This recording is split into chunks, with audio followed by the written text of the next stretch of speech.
En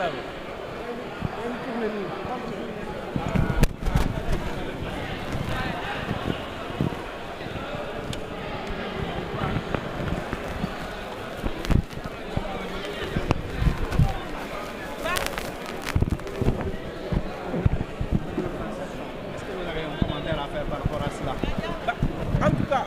aujourd'hui, je pense que c'est une promesse du président de la République. C'est le programme qu'il a présenté aux Sénégalais. Donc il n'y a rien, il ne devrait y avoir rien d'exceptionnel à ce qu'aujourd'hui le président demande la suppression de ces deux institutions-là parce que c'était dans le programme. Maintenant, il se trouve que, vu l'imminence de l'examen de la loi de finances, il faut enlever dans le processus de rationalisation qui est en cours.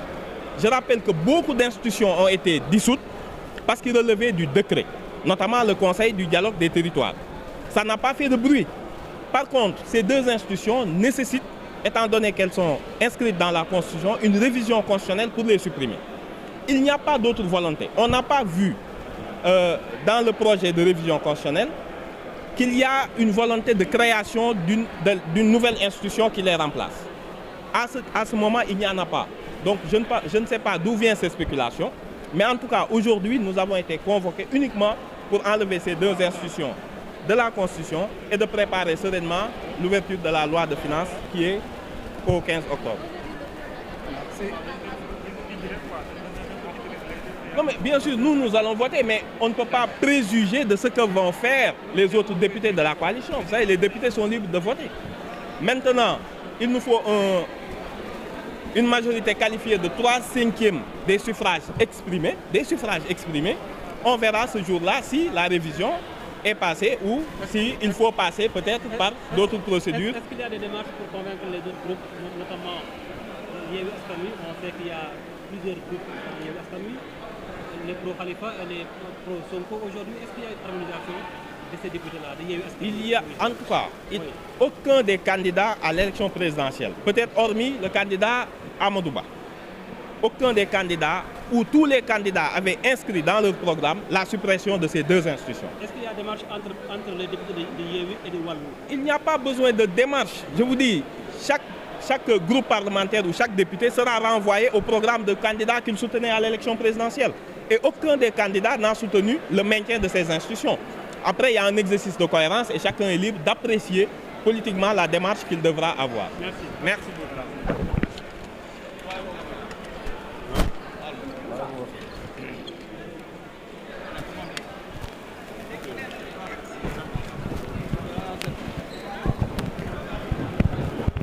Voilà donc mu nekkoon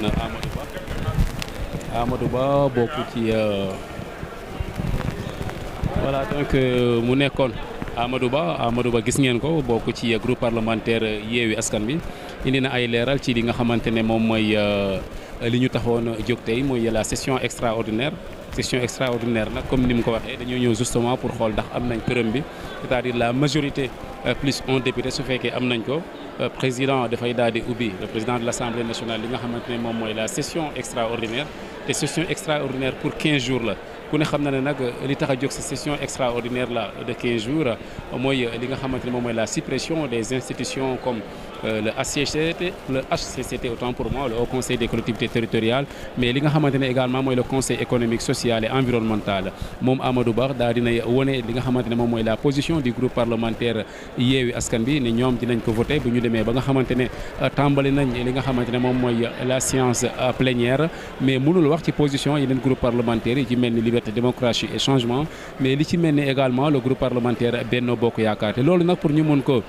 adopté mooy la suppression des groupes du conseil économique social et environnemental, la suppression du Haut Conseil des collectivités territoriales. Il faut nga am les 3/5 des voix en tout cas exprimées fii ci Assemblée nationale mu nekk une majorité est qualifiée loolu nag la Amadou Ba jot a wax ci li nga xamante ne moom mooy li ñu fi tax a teew tey muy l'ouverture de la session extraordinaire fii ci assemblée nationale xanaa rek ñu jéem a doxantu jéem leen a taataanal yeneen information par rapport ak député yi nga xamante ne ñu ngi woon fii ci assemblée nationale mu mel ni Cheikh Abdou Mbacké Bara Dolly mu ngi noonu ñu jege ko par xam également moom tamit lan mooy xalaatam ci li nga xamante ne moom mooy projet de loi bi nga xamante ne le président de la République Bassirou Diomaye Faye daal dina ko soumettre député yi ci assemblée nationale ngir ñu voté ko. bu ko defee ñu bëgg a xam kenn ku nekk ka nga woteel wala lu tax wote woo wala wote nga loolu moo tax ma jàpp ni buñ koy wote adduna bépp nañu taxaw jël témoignage xam ni bu fekkee Benno Bokk Yaakaar ñoo bëgg a bloqué ngir ñu bañ ko tas loolu trahir peuple sénégalais la nañu tas ñaari institutions yi jël xaalis bi delloo ko ci askan wi buñ si noppee ñu tas Assemblée nationale dem ci élection anticipée ñu mën leen a bàyyi ñu doxal loolu mooy li nga xamante ne moom la sénégalais bëgg moom laa bëgg te moom lañ bëgg li nga xam daal moo ci am te moo xam ne sénégalais war nañ koo xam mooy loi bi muy ñëw Assemblée nationale le 26 la ko président de la République signé ak premier ministre Ousmane Sonko le 26 ba bi ñu ko signé pare décret la ànd ak proposition de loi bi loi bi muy ñëw àndu tamit ak procédure urgence mais dañu waroon ànd ñoom mu wax ni dafa bëgg fii ak ñetti fan loi bi jàll comme président sàkkuwu ko nag ñun député yi am nañ sañ-sañu 15 jours waaye man bëgguma mu diire dama bëgg maanaam li nga xamante ne moom la ñu ko def ñu def ko mu gaaw moo tax bu ñu daje tey ci bureau bi dañuy jéem a xool nan la ñuy mën a waxtaanee bu fekkente comme ñun amuñu majorité waxtaan lay mën a doon ak waa Benno Bokk Yaakaar ñu jàpp commission bi suba